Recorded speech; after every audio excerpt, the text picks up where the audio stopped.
Bonjour à toutes et à tous, c'est Arca. Aujourd'hui, nous nous retrouvons dans la 15e partie du cours sur les axiomes de séparation.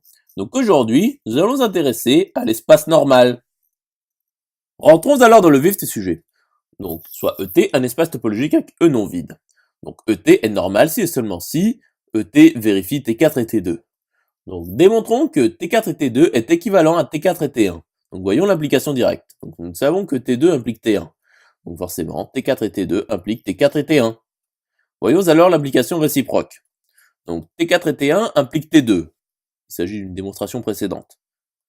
Donc T4 et T1 impliquent T4 et T2. Conclusion établie. Poursuivons l'étude. Donc soit ET et FS, deux espaces topologiques avec E non vide et F non vide. Donc démontrons que H, un homomorphisme, s'il existe un homomorphisme H de ET dans FS et T4 de ET vérifié, implique T4 de FS. Donc soit AB appartenant à P de F2 tel que AB est égal à l'adhérence de A, adhérence de B, et A inter B est vide quelconque.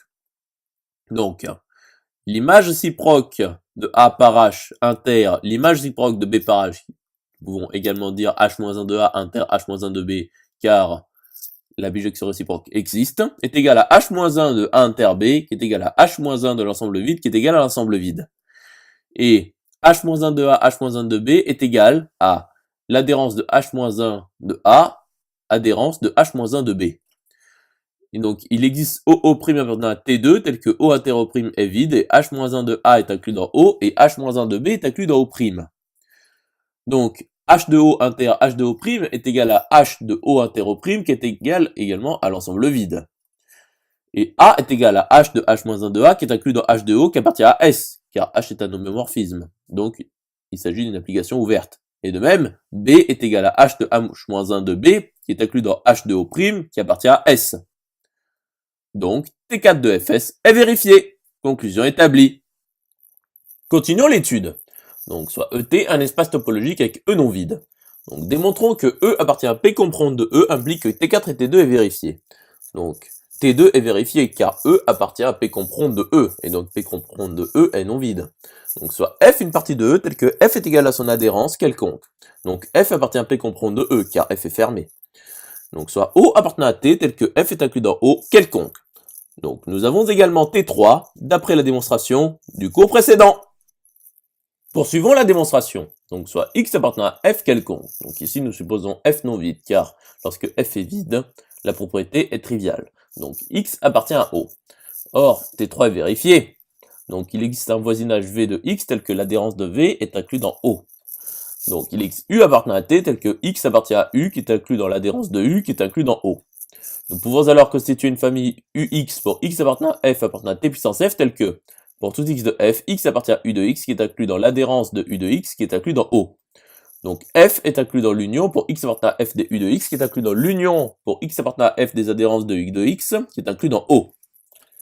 Et l'union pour X appartenant à F des U de X appartient à T et F appartient à P comprendre de E. Poursuivons la démonstration. Donc il existe OI pour I appartenant à grand I appartient à LF rond de ET inter T puissance grand I tel que pour tout X de F, il existe I appartenant à grand I tel que OI est inclus dans U de X et F est inclus dans l'union pour I appartenant à grand I des OI. Donc F est inclus dans l'union pour I appartenant à grand I des OI qui est inclus dans l'union pour I appartenant à grand I des adhérences de OI qui est inclus dans l'union pour X appartenant à F des adhérences de U de X qui est inclus dans O. Or, OI pour I appartenant à grand I appartient à LF rond de ET. Donc, l'adhérence de l'union pour I appartenant à grand I des OI est égale à l'union pour I appartenant à grand I des adhérences de OI. Donc, F est inclus dans l'union pour I appartenant à grand I des OI qui est inclus dans l'adhérence de l'union pour I appartenant à grand I des OI qui est égale à l'union pour I appartenant à grand I des adhérences de OI qui est inclus dans l'union pour X appartenant à F des adhérences de X qui est inclus dans O. Et donc, F est inclus dans l'union pour I appartenant à grand I des OI qui est inclus dans l'adhérence de l'union pour I appartenant à grand I des OI qui est inclus dans O. Et l'union pour I appartenant à grand I des OI appartient à T. Donc, T4 est vérifié. Conclusion établie. J'espère que cette vidéo vous aura plu et vous sera utile. Nous nous retrouvons dans la 16e partie.